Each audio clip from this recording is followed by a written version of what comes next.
Welcome to chemistry classes by doctor Neelam Shakya. आज के इस वीडियो में मैं आपको आइडियल क्रिस्टल और उस क्रिस्टल में होने वाली डिफेक्ट्स के बारे में बताऊंगी। आइडियल क्रिस्टल्स को हिंदी में कहते हैं आदर्श क्रिस्टल और क्रिस्टल डिफेक्ट्स को हिंदी में कहते हैं क्रिस्टल दोष। तो क्रिस्टल दोष या क्रिस्टल डिफेक्ट्स डिफरेंट टाइप्स के होते हैं और इनको समझने के लिए हमको आइडियल क्रिस्टल समझना होगा। तो आइडियल क्रिस्टल को समझने के लिए मैंने यहाँ पर एक आयनिक क्रिस्टल लिया हुआ है जिसमें कैटायंस और एनायंस आपस में मिलकर एक क्रिस्टल लैटिस बना रहे हैं और इस क्रिस्टल लैटिस में इनका अपना एक रेगुलर अरेंजमेंट है, यानी कि जितने भी कैटायन है वो चारों तरफ से एनायंस के द्वारा सराउंडेड है और जो एनायंस है वो अपने चारों तरफ से कैटायंस के द्वारा सराउंडेड है और उनका अपना एक रेगुलर अरेंजमेंट है। तो ऐसे क्रिस्टल्स जिनमें कंस्टिट्यूएंट पार्टिकल सभी रेगुलर ऑर्डर में होते हैं वो कहलाते हैं आइडियल क्रिस्टल। यानी हम कह सकते हैं in an ideal crystal all constituent particles are arranged in a regular order।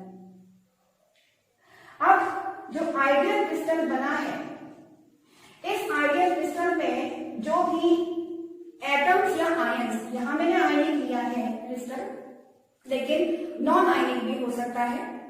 तो जहां एटम्स या आयन जिन पोजीशंस पर होते हैं उन पोजीशंस को कहते हैं लैटिस पॉइंट या लैटिस साइट। हिंदी में कहते हैं जालक बिंदु। और लैटिस पॉइंट के बीच में जो ये वेकेंट स्पेसेस होते हैं, रिक्त स्थान होते हैं, इनको कहते हैं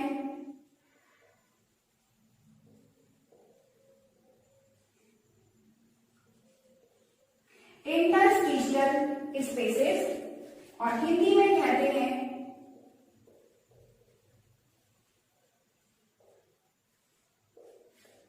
अंतरावकाश। तो इस तरह से किसी भी क्रिस्टल में जहां पर एटम्स या आयंस प्रेजेंट होते हैं रेगुलर ऑर्डर में, ये पोजीशंस कहलाती हैं लैटिस पॉइंट, लैटिस साइट या जालक बिंदु। और इनके बीच में जो वेकेंट स्पेसेस होते हैं या रिक्त स्थान होते हैं ये कहलाते हैं इंटरस्टिशियल स्पेसेस या अंतरावकाश। अब सबसे बड़ी बात यह आती है कि आखिरकार एक आइडियल क्रिस्टल में डिफेक्ट्स किस कंडीशन में प्रोड्यूस होते हैं, यानी ये डिफेक्ट्स होते कैसे। तो डिफेक्ट्स होने के कई रीजन होते हैं। जैसे फर्स्ट रीजन हम कह सकते हैं नंबर 1 ऑन हीटिंग। जब हम किसी कोवलेंट क्रिस्टल को हीट करते हैं तो इस क्रिस्टल में उपस्थित एटम्स के बीच कोवलेंट बॉन्ड ब्रेक होने लगते हैं, टूटने लगते हैं, क्योंकि कोवलेंट बॉन्ड में उपस्थित इलेक्ट्रॉन्स हीट की फॉर्म में जो एनर्जी है उसको एब्जॉर्ब कर लेते हैं और एब्जॉर्ब करने के बाद उनकी एनर्जी इतनी ज्यादा हो जाती है कि वो अब बॉन्ड की फॉर्म में नहीं रह पाते और वो बॉन्ड ब्रेक हो जाता है। बॉन्ड ब्रेक हो जाने के कारण अब वो इलेक्ट्रॉन्स पूरे क्रिस्टल में फ्रीली मूव कर सकते हैं और साथ में ये भी पॉसिबिलिटी है कि एटम के चारों ओर के जब बॉन्ड्स टूट जाते हैं तो वो अपने लैटिस पॉइंट को छोड़कर किसी अदर पोजीशन पर भी जा सकता है, यानी कि कहीं ना कहीं एटम की पोजीशन में चेंज हो गया, यानी कि उस क्रिस्टल में डिफेक्ट उत्पन्न हो गया, डिफेक्ट प्रोड्यूस हो गया। तो इस तरह से हीट करने पर क्रिस्टल में डिफेक्ट हो सकता है। सेकेंड कंडीशन है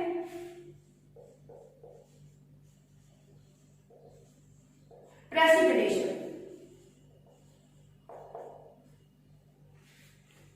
जब हम दो कंपाउंड से मिलकर एक तीसरा कंपाउंड बनाते हैं और उस तीसरे कंपाउंड का प्रेसिपिटेशन होता है तो हम कहते हैं कि उस तीसरे कंपाउंड का हमको क्रिस्टल मिल जाता है।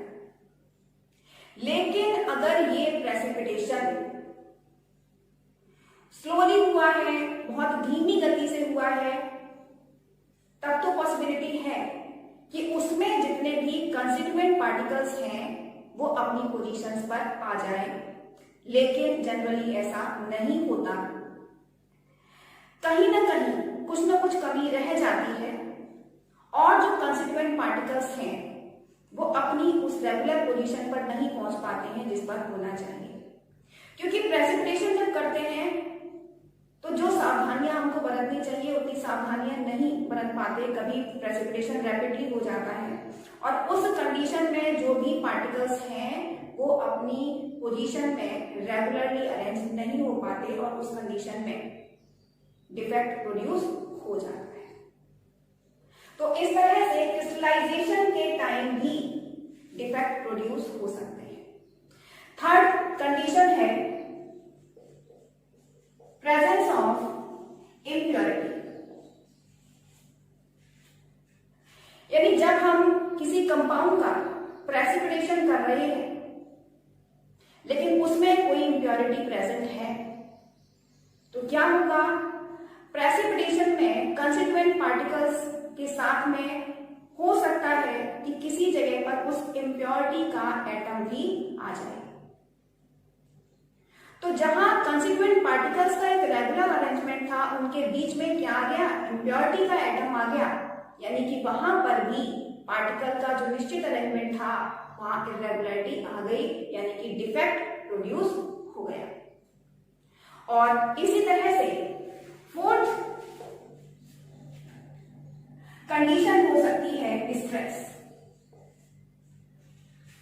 यानी कि जब हम किसी क्रिस्टल पर स्ट्रेस लगाते हैं तो स्ट्रेस लगाने से क्या होता है, हो सकता है कि पार्टिकल्स की एक पूरी लाइन की जो रॉ है वो रॉ अपनी पोजीशन से डिसलोकेट हो जाए, और जब वो अपनी पोजीशन से डिसलोकेट हो जाती है तो उस कंडीशन में हम कहेंगे कि पूरी लाइन में इरेगुलरिटी आ गई, यानी कि कहीं ना कहीं रेगुलर अरेंजमेंट में चेंज हो गया, यानी कि क्रिस्टल में डिफेक्ट उत्पन्न हो गया।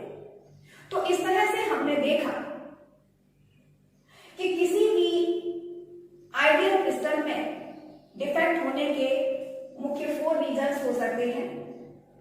हीट करने पर उसमें डिफेक्ट हो सकता है, प्रेसिपिटेशन करने पर उसमें डिफेक्ट हो सकता है,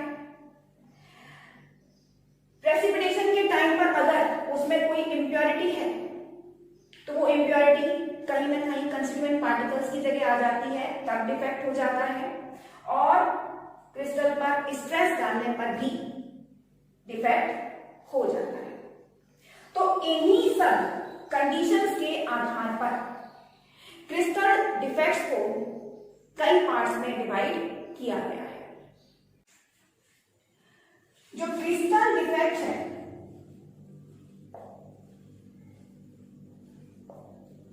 इसको 3 पार्ट्स में डिवाइड किया जाता है। ये 3 पार्ट्स हैं।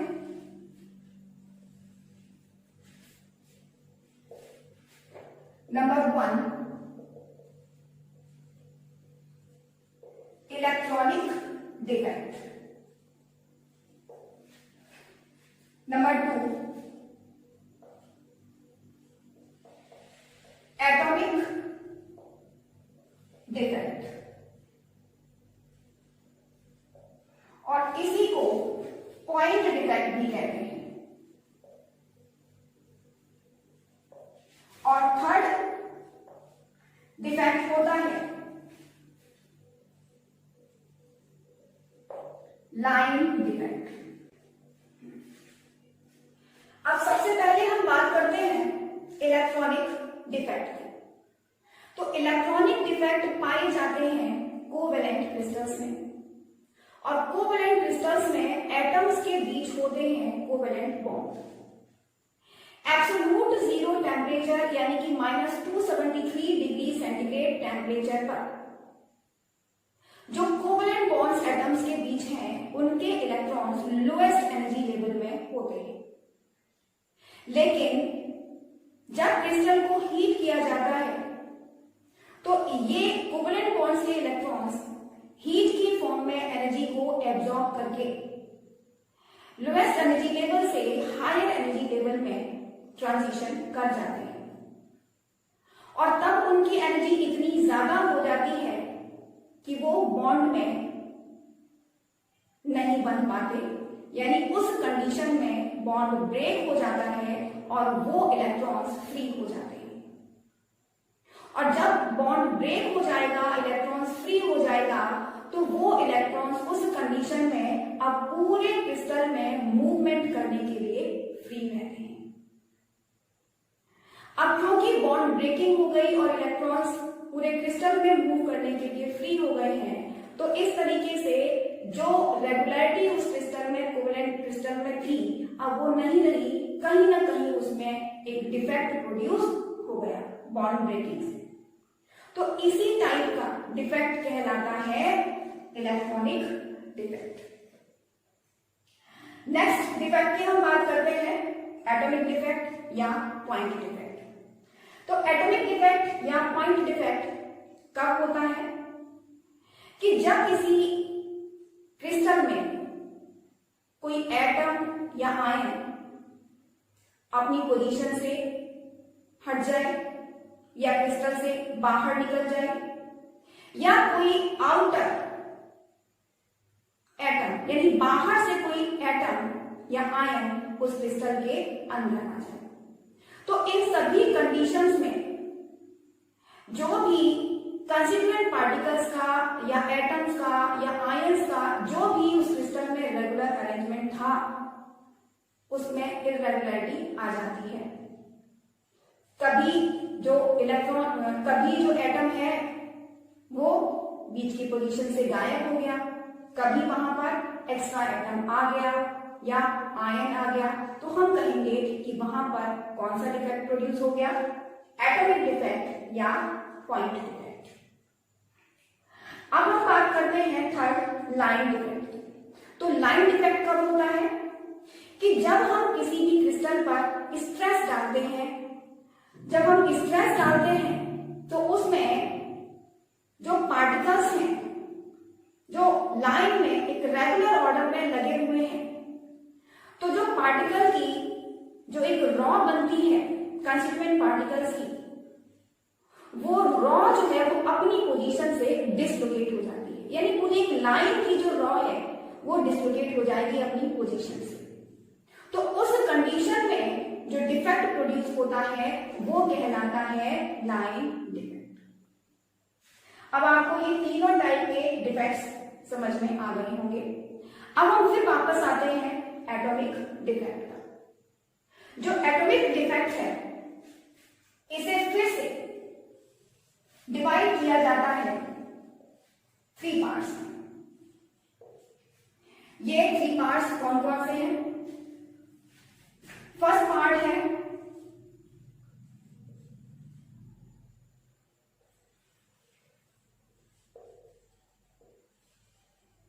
स्टोकियोमेट्रिक डिफेक्ट,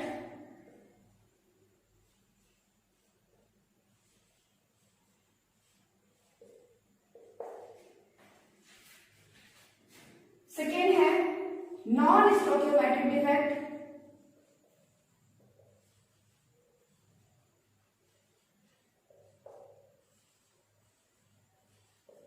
और थर्ड है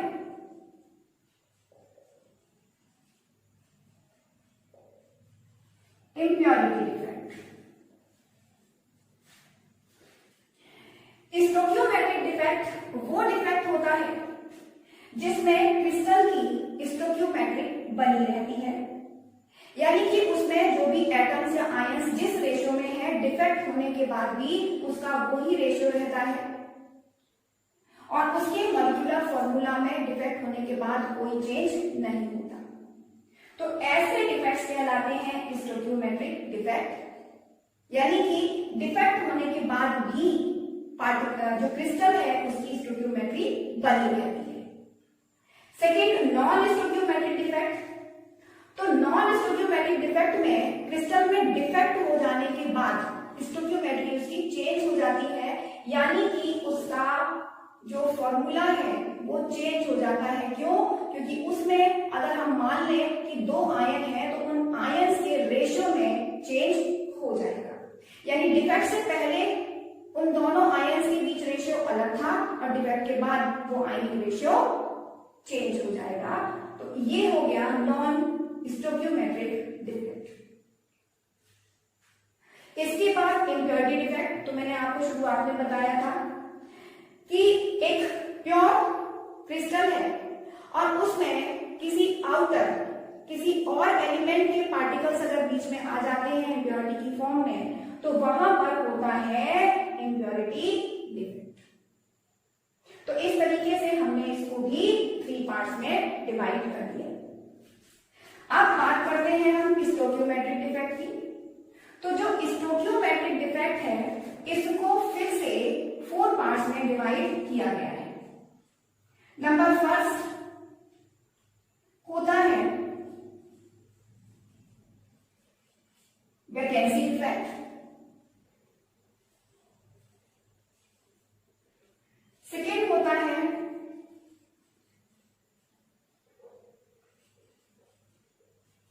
इंटरस्टिशियल डिफेक्ट।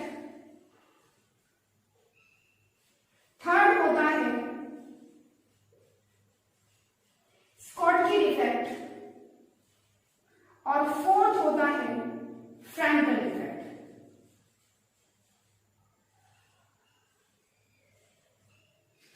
इसमें से जो फर्स्ट 2 हैं ये होते हैं नॉन आयनिक क्रिस्टल्स में, जबकि लास्ट 2 हैं ये होते हैं आयनिक क्रिस्टल्स में।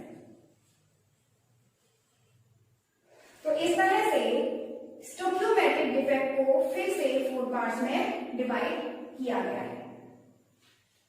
जो नॉन स्टोइकियोमेट्रिक डिफेक्ट्स हैं इनको भी फिर से 2 पार्ट्स में डिवाइड किया गया है by metal axis and by metal deficiency.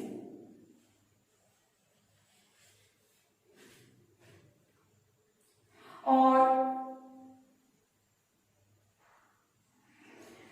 Impurity defects को भी आगे 2 पार्ट्स में डिवाइड किया गया है। उसमें है फर्स्ट सब्स्टिट्यूशनल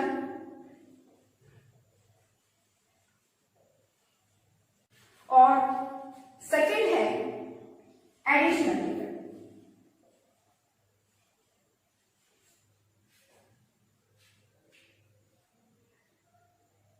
और जो लाइन डिफेक्ट होता है इसको भी 2 पार्ट्स में डिवाइड किया गया है आगे। फर्स्ट होता है